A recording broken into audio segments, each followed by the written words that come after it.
ভাই আপনারা বিদেশে যাওয়ার জন্য অনেক টাকা ব্যয় করেন, আপনারা কি জন্য বিদেশে যাবেন? দেখেন আমার এই ঘেরে এই করলা চাষ, ঝিঙ্গার চাষ, কুশির চাষ এবং নিচে ঘেরে চিংড়ির চাষ করি এবং সেই সাথে সাদা মাছের চাষ। আপনাদের বিদেশ যাওয়ার কোনো দরকার আসে না। টাকায় দেখেন শুধু আগামাথা করলা। দেখুন কি পরিমাণ করলা ঝুলছে।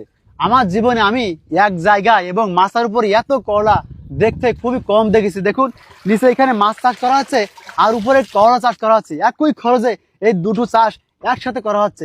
আপনারা যারা মৎস্য চাষী বিভিন্ন জায়গায় ঘের বেড়ি আছে, পুকুর আছে, তাদের বলবো আপনারা অবহেলিত জায়গা জমি ফেলা না রেখে চাষের আওতায় আনেন।